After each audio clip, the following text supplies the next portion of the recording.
following is a production of DallasCowboys.com and the Dallas Cowboys Football Club. How about them Cowboys? This is Media Mash, a roundtable of Cowboys insiders dropping wisdom and offering sizzling takes on the current state of your Dallas Cowboys. Now, your host, Steve Dennis. Well, here we are. Here the Dallas Cowboys are, exactly where they and us couldn't wait to be, where they and us knew they would be. A lot's happened, injuries, COVID, bad losses, none of it matters now because here we are, the Wednesday before the first postseason weekend, where it all matters for the Dallas Cowboys, maybe so more so than any other team in the league. This is Media Mash. I'm Steve Dennis. Let's just jump right in and ask our trio of beat writers today, Jori Epstein of USA Today, Clarence Hill Jr. of Fort Worth Star-Telegram, and Rob Phillips from all Cowboys platforms. Ladies and gentlemen, all things considered, health-wise, COVID-wise, we have reached this Wednesday, and it couldn't be a better, more perfect situation for the Cowboys, could it not? They're healthy. They're all out of COVID protocol, knock on wood. They're locked and loaded, are they not? Chill? From a Cowboys standpoint, they're going into playoffs in the best possible situation from a health standpoint, from a confidence standpoint, from a feeling good standpoint. From a matchup standpoint, it's not the best matchup you had hoped for a wild card game. Is that what you're asking? Which is the best situation? We can get into the matchup here in just a second. But just from a Cowboys standpoint, yes. But I'm just saying everything we've discussed all season long with Tyron in and out, with the inconsistency on the line, with all the COVID issues, they're locked and loaded. We'll get into the matchup. No excuses. Yeah. No excuses. Get it done. Yeah, you know how the Friday before the Super Bowl, both teams, there's never anybody on the injury report, and that's a crock because nobody's that healthy that time of year. But the Cowboys legitimately are as healthy as you really can possibly be on January 12th, 2022. You're right. They're physically they're doing very well. COVID is the ever-present threat, but in terms of injuries, they're doing well. You got the Cowboys in the Super Bowl. That's what I did not say that. That's what I heard. I did not say that. What I love from Clarence is he's saying no excuses. What I start by saying is it's completely a positive vibe. So we'll get to the no excuses to turn it to that vibe, but I've got some questions about the hat. Is this like an NFC Championship? Chill already asked me about that. I mean, it looks like a Republican convention hat. It's like a deer blind kind of hat. Look like a Trump hat or something like that. Do you remember what I told you when you got on me last time for this hat? I thought it was the NFC. It's the North-South. We have a competition at our club. It's a Ryder Cup. Are you part of the South? Right. I'm North. South? Oh, okay. It's the North. It's the North side of the locker room against the South. Okay, that's all it is. That's all it is. It does look like the NFC logo. Yeah, that's and the North won the cup this year. By the way, I didn't know if we should be getting like some wild card Did you get a divisional hat for round that? hats. Oh, but yes, all that's to say, I agree. This team is healthy. The COVID guys are back, other than Jaron Kearse, who's got a hamstring and is in COVID protocol, but he's expected to be available. So that's really good news. And I think the mindset's good too. I think Mike McCarthy told us he let the team know maybe no more basketball games until the playoffs are over. So I thought that was a wise coaching note for him to make after we saw some guys land on the COVID list. And I think that they're excited. I mean, we were talking to a bunch of the guys this afternoon, and when you have Micah Parsons meeting with DeMarcus Ware for lunch and Zeke talking about just how this is when legends are made, like, I think they are understanding what's at stake and what they need to go do. All right, we've got a lot to do. We're going to get to Clarence's immediate no excuses battle cry, which I love. He is a salty veteran who has seen way too much. And we may wonder if this is not, you and I are both, you're, I think, 25 seasons, 24 for me, if you count them. The last 6 I've been kind of in and out, but I still count them. And this may be their best opportunity in our tenure. Maybe. We can discuss that. But you forget 2007. Just throw 2007 away. I don't know if they had the defensive difference makers that year that they have now. But that's the closest one. They should have been in that year. And and I was worried about their head coach, by the way, that 07 and 09. But again, two things before we dive completely in that I want to hear from all three of you, if you don't mind. Two little subjects to sort of leave the season behind. And you hit it off the head right from the beginning, Shill. Number one, is the 3 seed better than the 4? Did that work out well for them with Arizona losing and San Francisco beating the Rams, or did it not? Since you started it, you go first. I thought the best matchup would have been the Cardinals again because they just saw them. They kind of got a feel for their style of play, got a feel for the speed of Kyler Murray, and I thought that would have been certainly a great matchup for them to come back and play them again in the wild card round. I understand why they wanted to play to win and the importance of moving to the 3 seed because you get to avoid Green Bay. I mean, there's that factor because this is not about one game. This is about the journey. So you're saying it was bad and good. So you're taking both. No doubt. It was bad and good. Okay. As far as the matchup goes, I just think the 49ers are playing better football than the Rams and the Cardinals right now. And their style of play is different. They have this physical style of play. The Cowboys are more of a finesse team. Let's be honest about it. This is a punch them in the mouth. This is going to be a dirty, ugly game. And it's really not the type of game the Cowboys want to be in. But getting to the 3 seed, if they win this game, if somehow Philadelphia beats Tampa, they can host round 2. If not, they go to Tampa for round 2. They know they can win there. They played well there in the season opener, and they wouldn't necessarily have to face Green Bay or go to the cold until the championship game. You spelled it out perfectly. Give me an answer. Was it better this way or not? Yes or no? Long haul, yes. Okay. Rob. Yes, because if Philly were to trip up Tampa Bay and if you get past San Francisco, you're hosting a game again the following week. So that wouldn't have been possible, to Clarence's point, if you're the 4 seed. You win, you go play Green Bay. I don't know. Beyond that, though, I don't know if it's a better draw. I really don't. Besides Philly, I don't think there's a team in this field in the NFC that you could name and say, oh, well, they got this.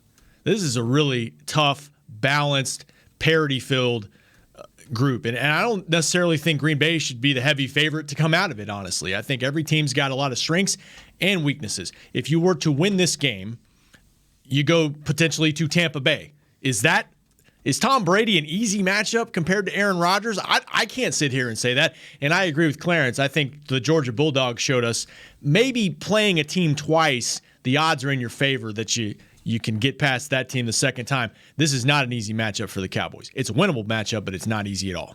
Yeah, I think going back to what Clarence said about the long haul, we keep hearing this is not about making the playoffs. This is about getting to the Super Bowl. This is about getting back to the conference championship for the first time in 25, 26 years. And if that's the goal, then yes, it's better to be 3 than 4. It's going to be more difficult potentially to beat the 49ers this week than some of your other matchups.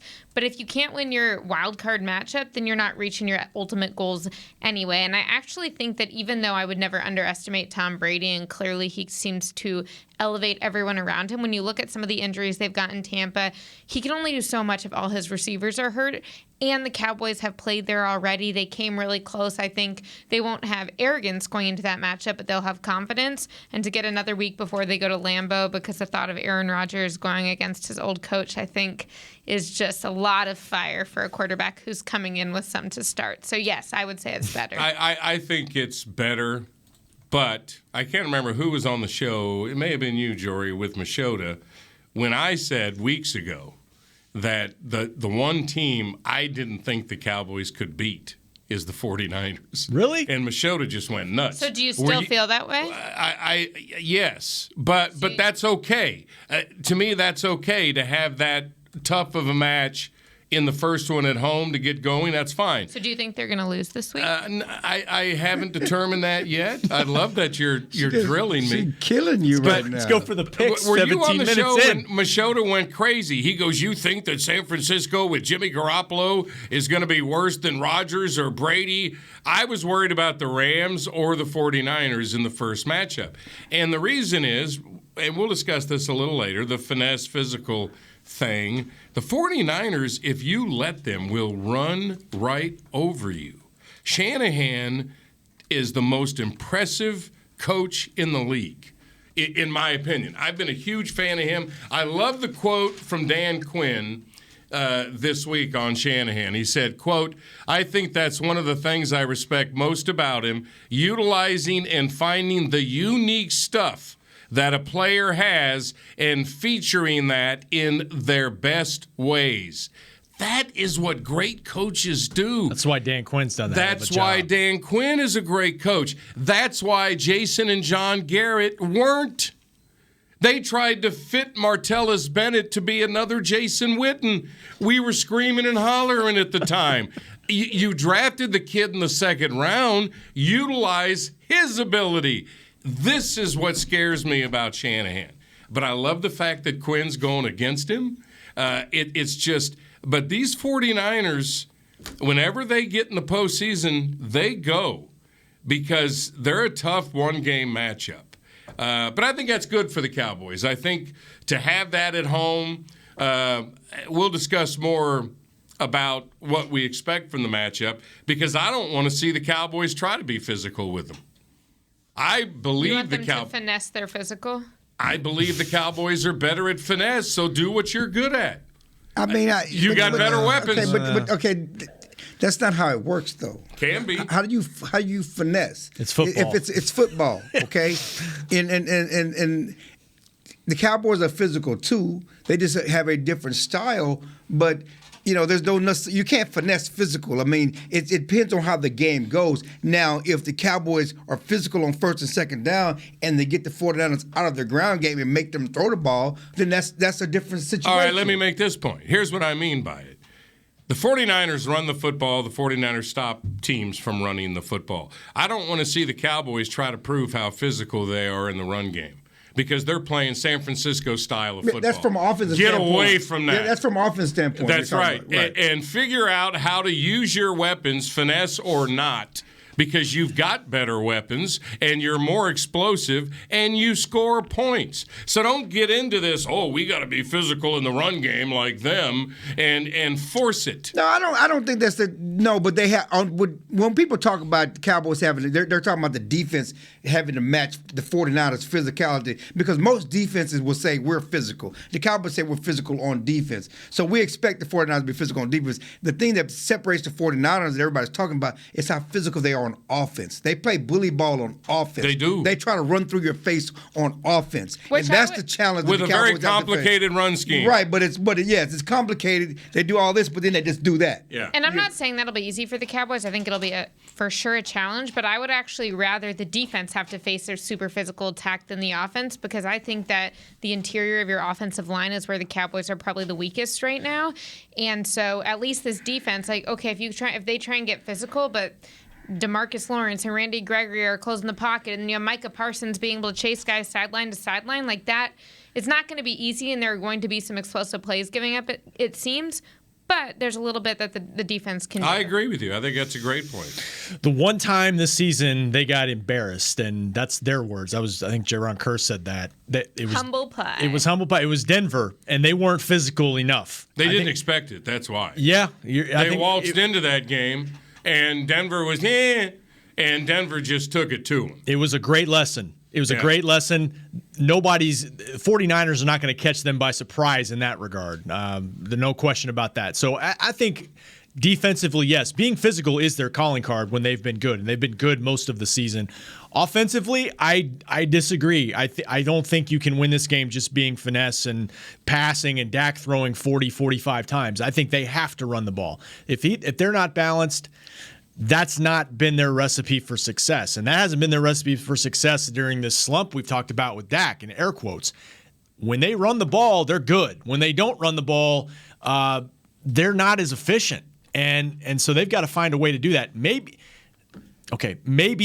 the Eagles game is a step forward in that regard, even though 10 of 11 starters were out. You might roll your eyes at me there, but they did run the ball well in that game. Maybe they can carry it over. All right, Chill, hold on. We're going to do a lot more of this a little bit later. I want to get one more thing, and you brought up the Eagles game before we get out of this segment and go to the little game we're going to play in the next segment. We got a game. Well, a little game. We're going to play a little game. But how they handled the Eagles game, let's address that very briefly. Do you three believe they did it right?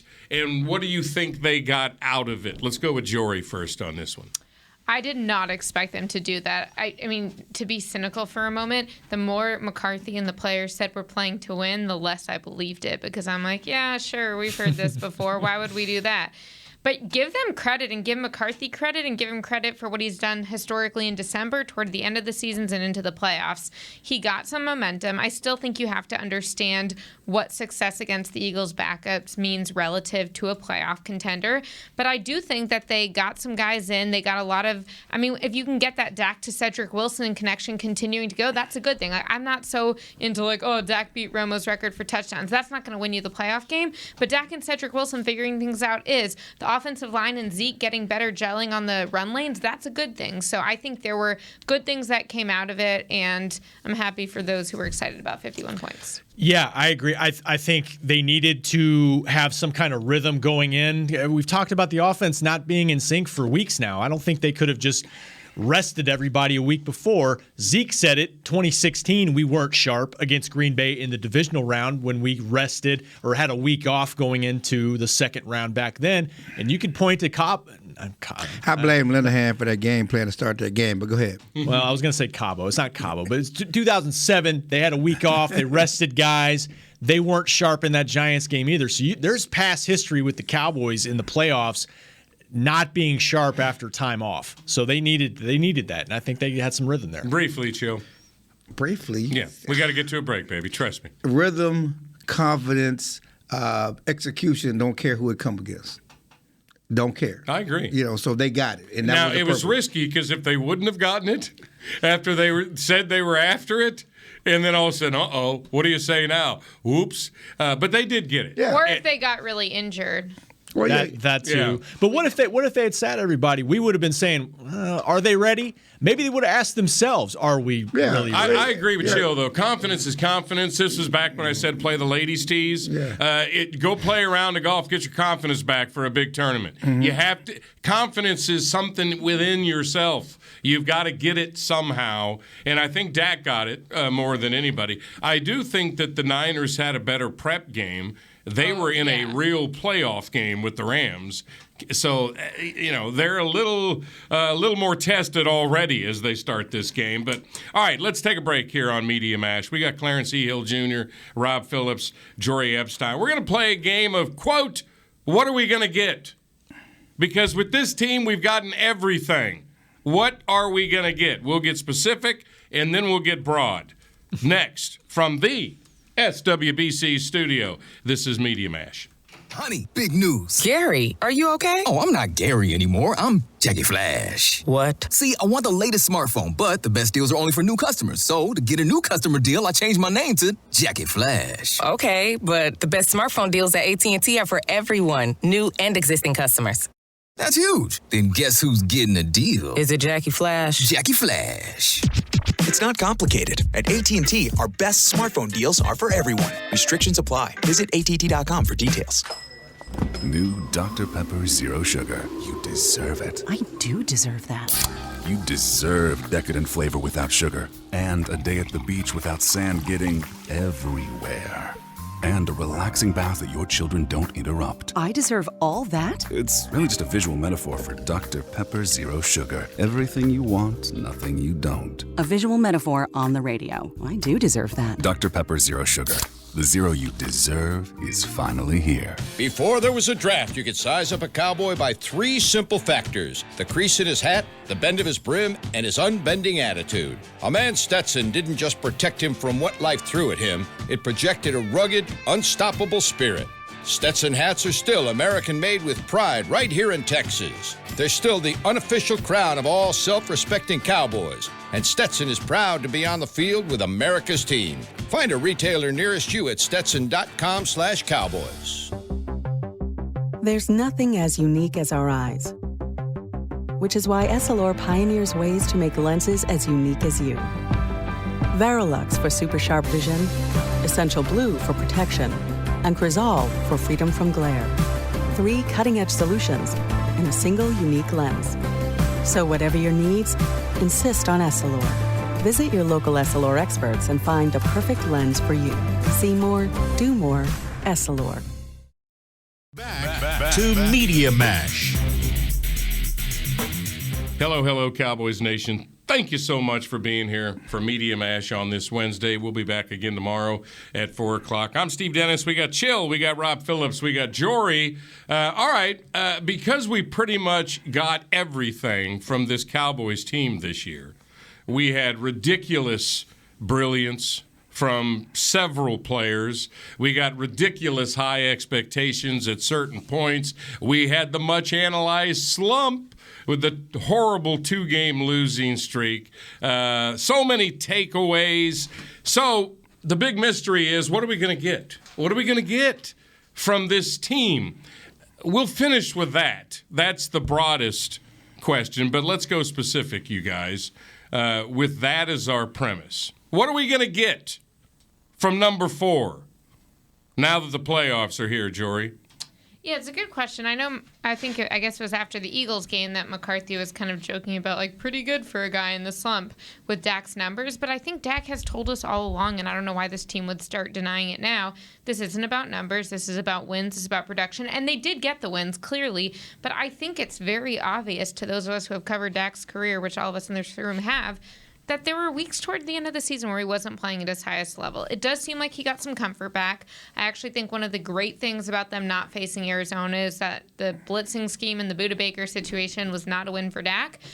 So I think we'll see Dak elevate his play. I think he's got a good connection with guys like Cedric Wilson and Dalton Schultz that are going to be just as important as Amari and CeeDee. And lastly, I think we're going to see Dak run, and let's give him a running touchdown like we saw against Seattle in their last playoff win. Clarence, what are we going to get from Dak Prescott? I think he'll get his best football. I mean, I think he's playing well, and you know, it's funny because we look back on the slump, and I don't think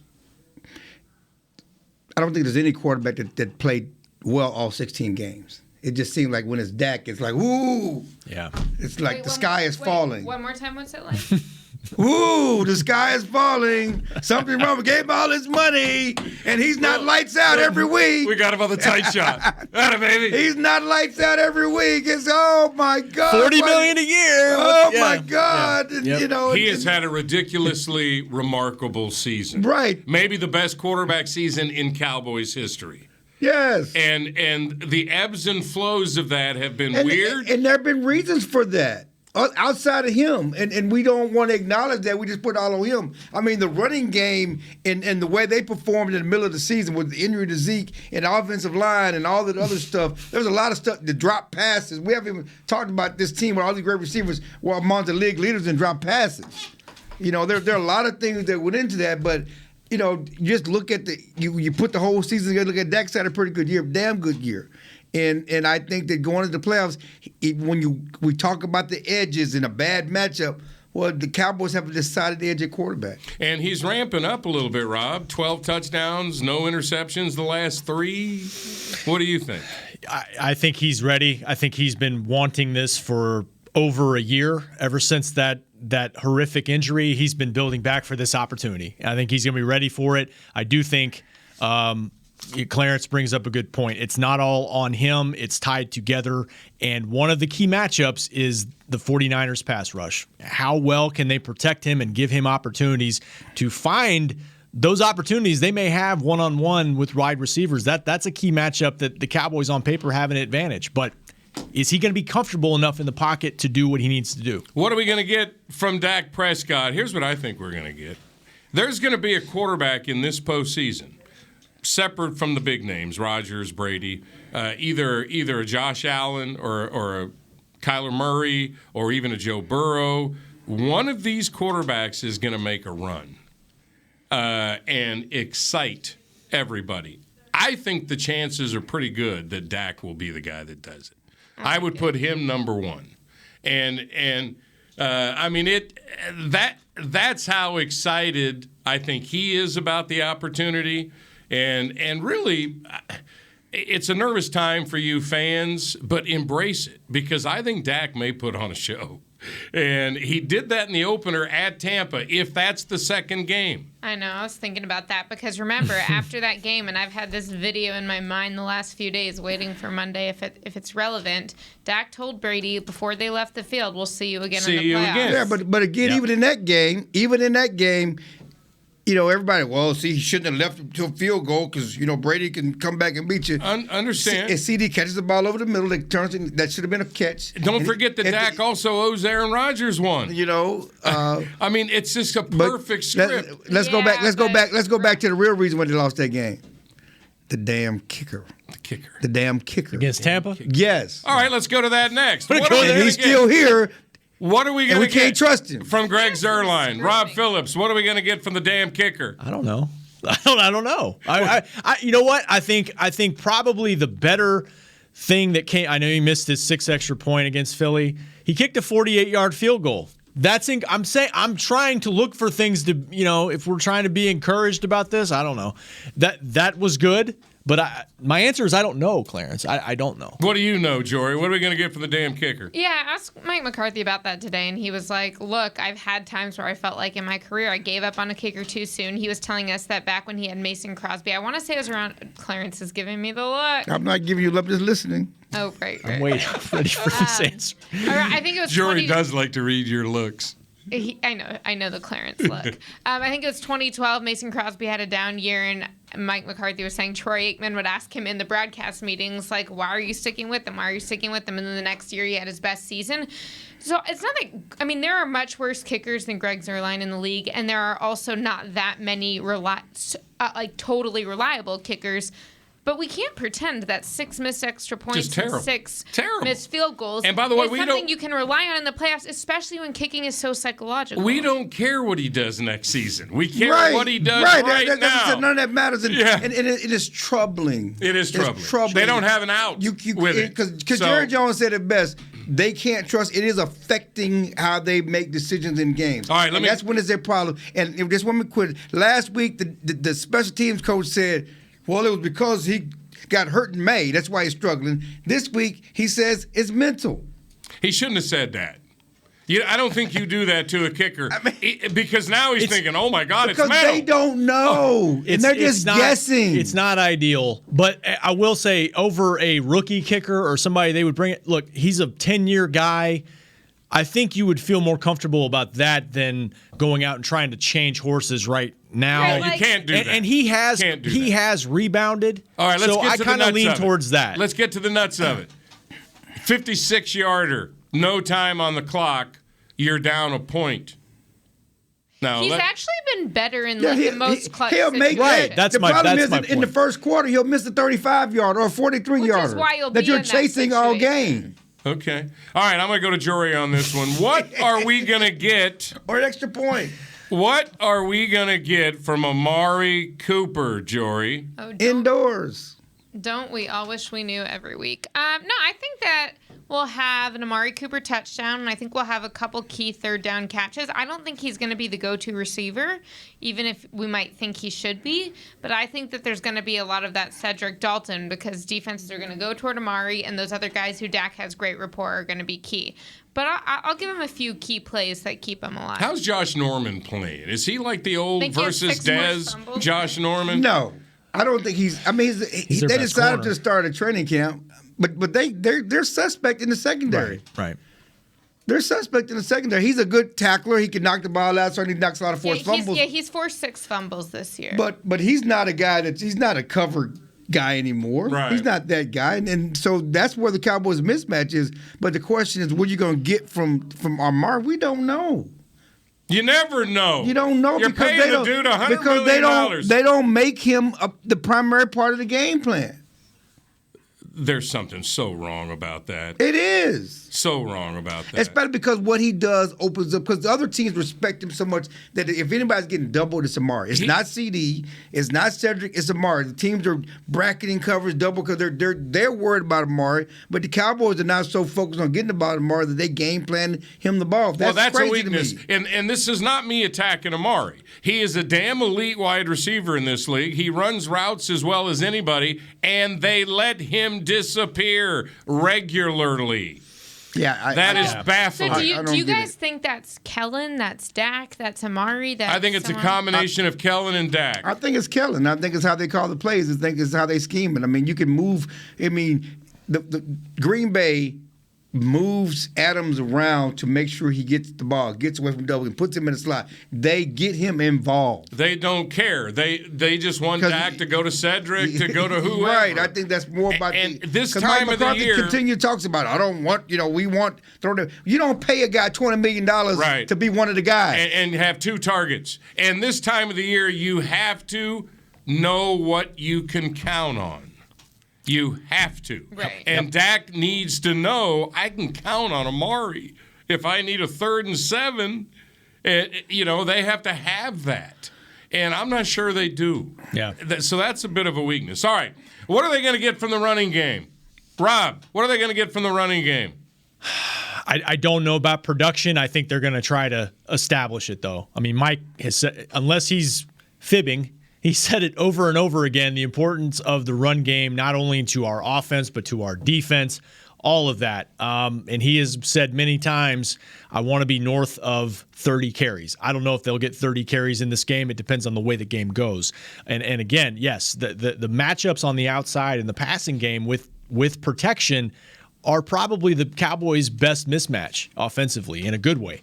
But I think they got to get them going. I think they're going to try to establish it, and we'll see what San Francisco does about that. The good news is Zeke's healthy. He feels good about his knee. He's going to keep wearing the brace because it gives him stability, but he doesn't really feel the effects of the lingering injury much. I think you need to be alternating him and Tony Pollard and keeping them on their toes if you want to get the run game going, but don't forget to get Zeke some just Have you guys ever noticed that I'm a huge Zeke fan? Have I ever made that clear? What's that key on your computer? This dude did it again against the Eagles. I'm sorry. People overlook what a wonderful teammate, warrior, and professional football player Where'd he go guy to college? Well, forget that. Okay. Although he is my running back. But what he did against the Eagles, when you guys ask him I'm playing. Don't even mess with me. He did that for him and his team. He went out there. Don't sell Zeke short when the chips are down Sunday. I'm just this guy. I think people overlook how important he is. He sort of sets a tone sometimes, very sneakily. Chill. Am I just nuts? Come on.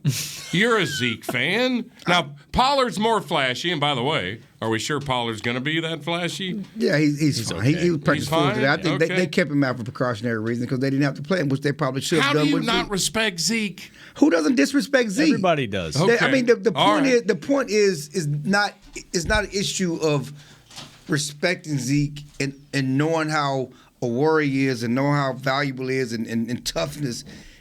Is he a weapon anymore?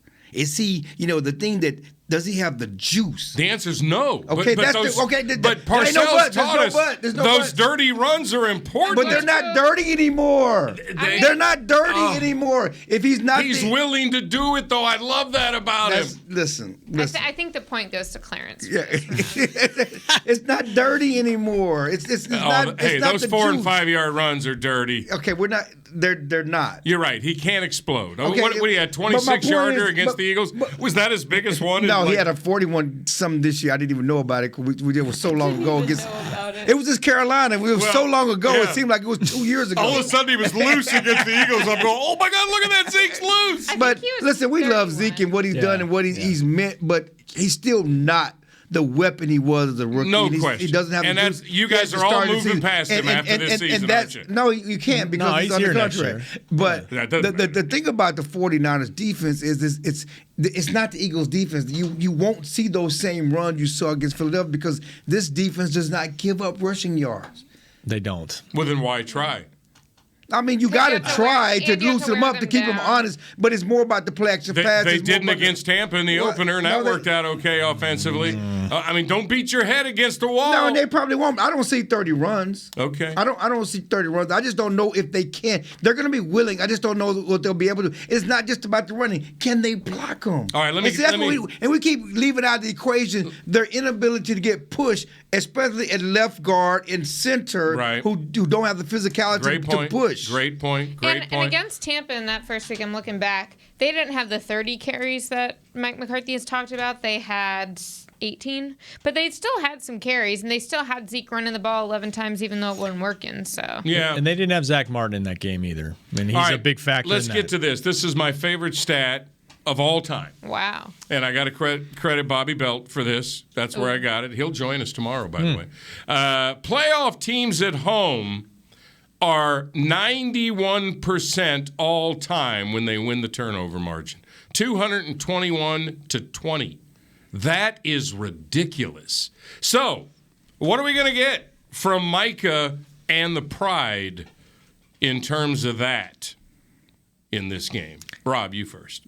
What are we getting from Micah? And the Pride, his Pride. I think Micah's going to ball out because he brought up a good point today. When he's had a week off, he come back after the bye week. That's when he really took off. So he's rested. I think that'll help him out. But I think the other factor is after the bye week, they took the dot away from him and let him just focus on balling out and not having to call the defense too. And that was a big factor in his production. Just let him focus on balling out. But Isn't that what he called the rest of the defense? His pride? He said, we're a pride now. Isn't it like Micah and the pride? And he also said you can't bully a lion today. Right. He's the best quote. All right. Great question. Was it just Great a question mirage? by Clarence Was Hill. that chill? Yeah. Is it just a mirage, the 34 takeaways, the most since 1987, the most in the league? Jori, will they continue to turn the ball over against Jimmy G? I think they will. I think you'll have DeMarcus Lawrence messing something up, whether that's a strip sack or what. And I think you'll have Trayvon Diggs getting an interception. I think that Jimmy Garoppolo had 20 touchdowns to 12 interceptions this year. And that's not a recipe for success against this defense. And I also think, as we'll remember looking back a couple weeks to the Washington game on Sunday night, this crowd in AT&T goes crazy for those turnovers. So getting one turnover gives them momentum to the offense. And then they keep riding in. The defense rides off it. So as long as they can get that first one, I think they'll get 3 or 4. One of my favorite texts I got all season was from Jori, because she called it on the show that Curse would get an interception that weekend. Oh, at the Chiefs? Yeah, and she sends me a little text. Told you. Told you. I think that's a made-up story slightly. No, it may not have been told you, but you texted me and said, Curse got my interception, or something like that. She loves Curse. From the press box. I've been wanting to write a story about him for months. Chill, I can remember when Dave Campo tried to have a turnover draft. The Ball Hawks. They've all been searching for takeaways. They got it this year. Are they going to bring that to the table now that it matters? Yeah, Jimmy G is a mistake waiting to happen. I mean, I think the best thing that Shanahan does is he tries to limit Jimmy G's exposure with the running game. You know, and that's why you need to stop the run and force them to pass and force Jimmy G to beat Jimmy G and make some mistakes, because if whether it's sacks, sack fumbles, interceptions, they're on the table for the Cowboys. They just got to get to Jimmy G. You know, people need to understand one thing, though.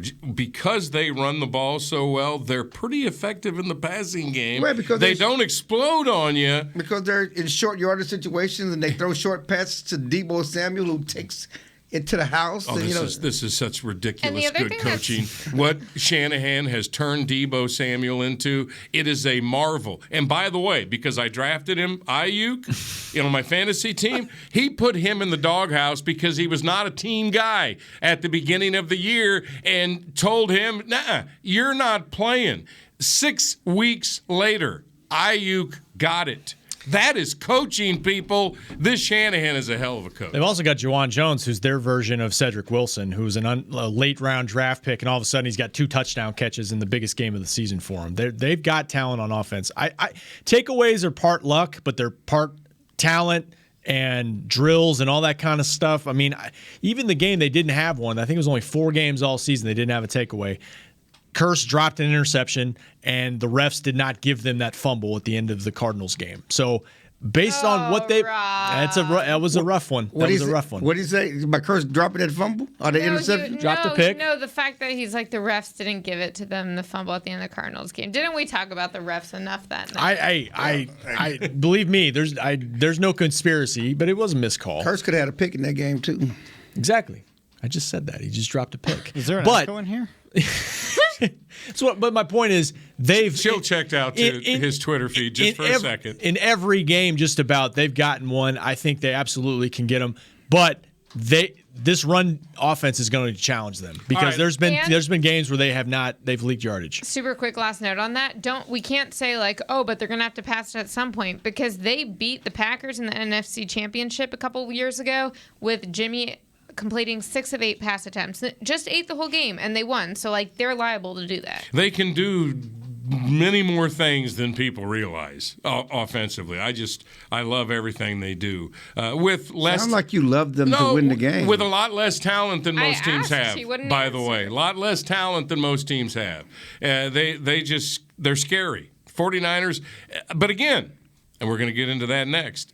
Coaching matters. Yeah. I think the Cowboys may have an answer for some of Shanahan's magic, and that's important. Let's go bigger now. What are we going to get from this team? Let's discuss finesse and physicality, and maybe let's wonder if this is the Cowboys' best opportunity for a run in quite some time, and this is the no excuses angle. Chill. Next on Media Mash. Want to use what the pros use? How about the official men's skincare brand of the Dallas Cowboys, Jack Black. Right now you can get the Jack Black Starter, a curated collection of Cowboys locker room favorites for just $10 with free shipping. The starter includes 4 Jack Black skincare favorites plus a full-sized intense therapy lip balm. Go to getjackblack.com/Cowboys and use the code word TEAMJB. That's getjackblack.com/Cowboys. The Jack Black Starter, $10, free shipping. At AT&T, everyone, new and existing customers, get our best deals on every smartphone. Why? Because you deserve it. For turning your living room into your office and your gym. For teaching Grandma how to video call and teaching her again. It's the button on your left, Nana. Okay, your other left. It's not complicated. Everyone deserves something new. So AT&T is giving everyone, new and existing customers, our best deals with every unlimited plan on every smartphone, even the latest ones. AT&T may temporarily slow data speeds if the network is busy. Restrictions and exceptions may apply. Hi, I'm Clint Tillison with... And I'm Jay Novacek, and we're both with... United Ag and Turf, the official tractor provider of the Dallas Cowboys. So, if you need a tractor to bale some hay, a mower to cut some grass, or a gator to get some chores done... Get a John Deere at United Ag and Turf. And then, let's get to work. Hey, Jay, that's my line. Well, not today. Get to work with a John Deere tractor package that's just right for you and your budget. Visit UnitedAgAndTurf.com. Before there was a draft, you could size up a cowboy by 3 simple factors: the crease in his hat, the bend of his brim, and his unbending attitude. A man's Stetson didn't just protect him from what life threw at him, it projected a rugged, unstoppable spirit. Stetson hats are still American-made with pride right here in Texas. They're still the unofficial crown of all self-respecting cowboys, and Stetson is proud to be on the field with America's team. Find a retailer nearest you at stetson.com/cowboys. Back to Media Mash. Let's get this out of the way. Happy birthday to you. Happy birthday to you. Happy birthday, rookie. Cha-cha-cha. Steve, you don't have to do that. You know why? Because I have my own drops back here. Cha-cha-cha. Do you want me to give you a Wait, what do we got? What do we got? Did you make that just for yourself today? Today's Chris Beam's birthday. It's Rookie's birthday. I'll do the cha-cha. He showed up with the Cowboys at 22 years old, and now he's 44. That's half of his life he's given to the Dallas Cowboys. Robert Newhouse. Should we see how many languages collectively we could sing him happy birthday in? Oh, you see, you little get up on your high pedestal. I only have how many do you speak? No, just 2. Oh, okay. Nope. I have foul language and English language. I've got 2. Yeah. Okay. What do you got, Chill? Go, Rookie. It's your birthday. There it is. Go, Rookie. It's your birthday. Happy birthday, Rookie. Way to go, man. All right. It's not fair to these Cowboys. It really isn't. And this is Media Mash. Steve Dennis, Clarence E. Hill Jr., Rob Phillips, Jori Epstein. Not fair to this team, but they do have a giant albatross just draped around their neck. There's no other team in the league. I don't care who you name. Certainly not Cincinnati, Arizona, Buffalo, not Tampa or Green Bay. There's no team in the post, not Philly, that has what the Cowboys have. This narrative that they can't shake. It's 25 years old, and these poor young guys have very little to do with it, but they are facing that. And when we ask the question, what are we going to get from this team? Will they make history? Is that the answer? Will they finally get the albatross off their neck and make a run? Before we answer that, I want to say this. I do believe it is their best chance to make a run in all the seasons I've witnessed. You go back to 2016, 2 rookies, quarterback and running back. Good, exciting team. They're better now. 2014. You take this team over the 16 Oh, absolutely. team? Absolutely. And I'll tell you why in a second. 2014, Romo was championship caliber, finally, after a long road. That was a good opportunity in 2014. They didn't have quite enough defensively. They had Mincy and Crawford. They didn't have real playmakers on the defensive side. 2009, when they beat Philly back-to-back, that team had Ware, that team had Spears, that team had Ratliff, Newman, Jenkins. That team was pretty good.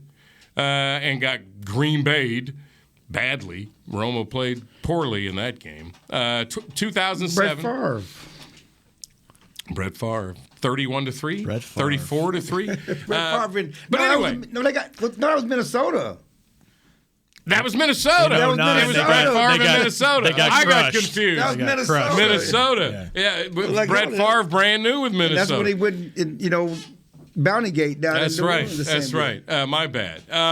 I do believe this team, through all of it, everything that we've discussed, if you just look at what it accomplished, it's remarkable. And if other teams would have their resume, and I'm talking about 2 young superstars on defense, in Micah Parsons and Travion Diggs, with the addition of Gregory and Lawrence at exactly the right time. Gallimore, you can go on and on, inside. To go with all the offensive firepower, a line that has been inconsistent and a mishmash all year, finally may come together at the right time. You've got the 4,000-yard passer, the 1,000-yard receiver, the 1,000-yard running back. The Eagles game was for people like Steve.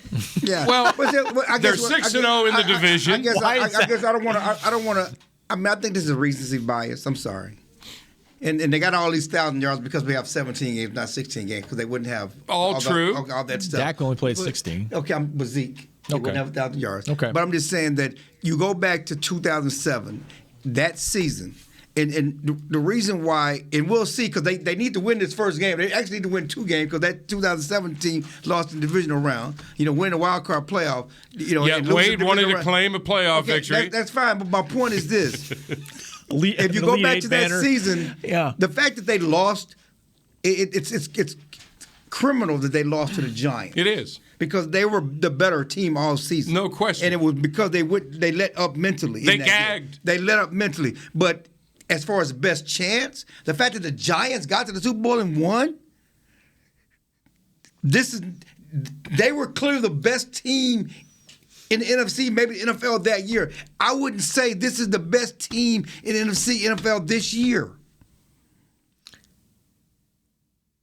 You can't say that. No, you can't. Thoughts? Say but you can say that in 07. They're third best. Okay. You can't. You're right. Okay. In 07, they were the best team in the NFC. Right. So you cannot say Romo this is their was best too chance. young. Romo was too young. Whatever the reason, you cannot say this is their best chance when that team was the best team on paper. Romo threw 19 interceptions that year. Okay, 2 thoughts. And they still were 13-3 in the best record. One, obviously, they should chase the Super Bowl. Great if they win it.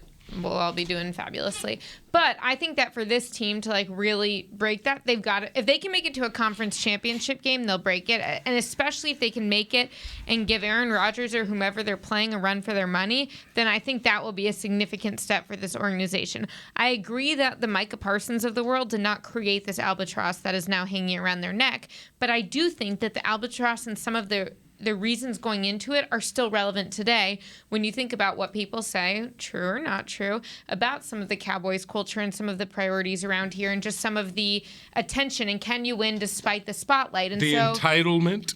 Yeah. The country club from years ago. So I think that if this was just it's still a country club. If they didn't have the quarterback in 2006, that's not something affecting the team today. But there are aspects of the Cowboys culture that have kept them from the highest success that are still here, and they need to show that they can win in spite of those and that they can put the culture aside for the field.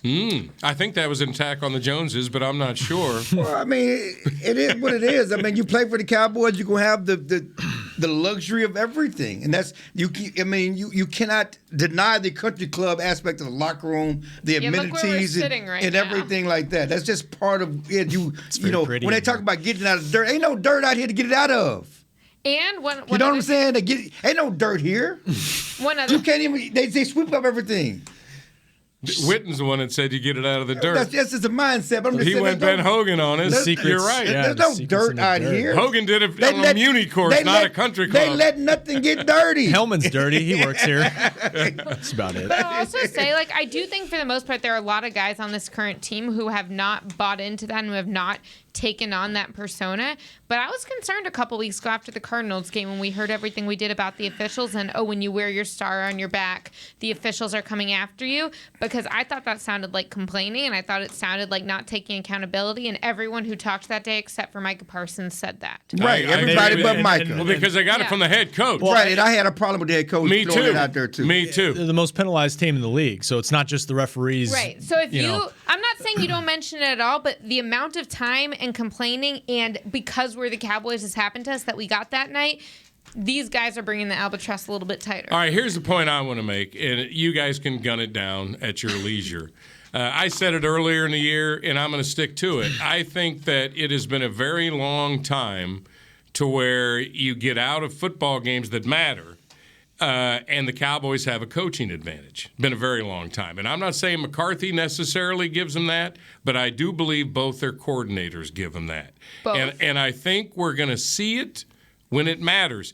And if either one of them is worth all the interviews that they're going to get to be head coaches across the league, I think we're going to see that. And I think that's a very important part of this first matchup. This is Quinn versus Shanahan. It's huge. And that's huge. They know each other. They both are excellent, excellent football coaches. And Quinn's got to win that battle. Yeah, he got to. But you talked earlier about Shanahan and how he puts his players in the right position. There's no coaching advantage over Shanahan. I'm sorry. There's no coach. It might be even, but there's no coaching advantage. I think Shanahan. Quinn may be the right guy to fight it, though, in this matchup. You can look at it both ways. They know each other both very well. So it's a watch. From a big picture perspective, just real quick, I think this is the best team we've seen with the Cowboys since 2007. I don't know if it's their best chance because they may very well have to win 2 road games to get to the Super Bowl. Right. There are 2 Hall of Fame quarterbacks, probably top 5 all time in this field that they would have to get through. That's challenging. And they've had some inconsistency down the stretch here, but they also are capable of getting really hot because they're really talented. So either way, I don't think it would surprise anybody because they are that talented. I agree. And well coached, like you said. I think that if this team does what it's capable of. Now, when you get to the postseason, if you lay an egg and you just act a fool and spit the ball up, then you just gagged. But if they show up and execute and take advantage of their talent everywhere and just take care of business, I just don't see them being an easy out. So you got them in the Super Bowl. But the easy out is not definitive. That's just saying they're going to play tough. That doesn't mean they're going to the Super Bowl. That's my question. That's why I never blamed him for losing to Aaron Rodgers on the pass to the tight end. Because that was just ridiculous. They don't hang banners for not being easy out. I got you. No one glorifies not being easy out. Sure that this team doesn't. Okay. Well, again, Wade tried. They're not going to be an easy out. Way to make a statement. Well, that was my question. You got him in there? You got him in L.A. in 3-4 weeks? I don't know about the Super Bowl. Because you're worried about this team. Because coming up. Rob hit it on the head when you talk about best chance. Yeah. It's the fact that they don't have home field advantage, and they would potentially have to go through Tom Brady and Aaron Rodgers in back-to-back road weeks if they win this game. That does not make this a best chance. Is it possible? Yes. Yes. That's why that doesn't make this the best I don't chance. think Brady is going to have what Brady had last year. Too many injuries. I think Cowboys could. You know what he has? What he had last year? Tom Brady. Tom Brady. No, Brady's absolutely great. I will say, though, I think we're going to learn a lot about Kellen Moore and Dan Quinn this weekend because in terms of how Dan can prepare his guys and X's and O's matchup with Kyle Shanahan, both of whom are just top coaches, is going to be really interesting. And with Kellen, I know we can't deny how productive this offense has been, but I still feel like there have been a lot of questions with him, and I want to see if he's been holding back some tricks and holding back some ways to prepare guys.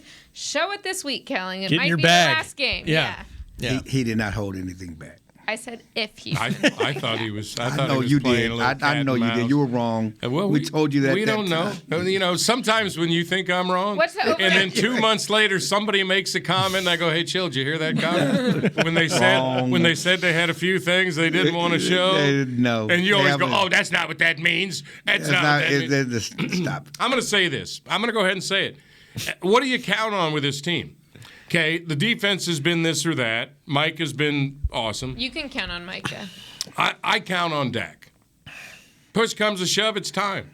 And I think Dak is going to make a run. I think they'll play Green Bay in the championship game. I'm not going to call anything beyond that. So you both believe that the 49ers are going to beat them and they're going to play in the NFC Championship? No, I never said the 49ers are going to beat them. I said it's the worst matchup they could have in the first round. You've changed your opinion from a few weeks ago that they can't beat this team. Yeah. Right? Because I didn't hear you say that, but you were concerned about this matchup. That's what I was asking you there. I'm like, I didn't say it that strongly. Them. I said the two teams that I think they would have the most trouble with would be the 49ers and the Rams. Okay. And that threw Machota off. What are you, over Tampa and Green Bay? To be fair, a lot of things throw Machota off. He just went sideways on me. He's got a quick, I think the 49ers game will help them why we love him. in their run. Because it ain't going to be easy. It's going to be nasty. Right. They need to be able to win a tough game to get that going. Yeah, and the thing about it is it's the Cowboys' history that's the albatross, that's the cloud over them. They have not done it. They have not shown they could do it. These people have not won anything.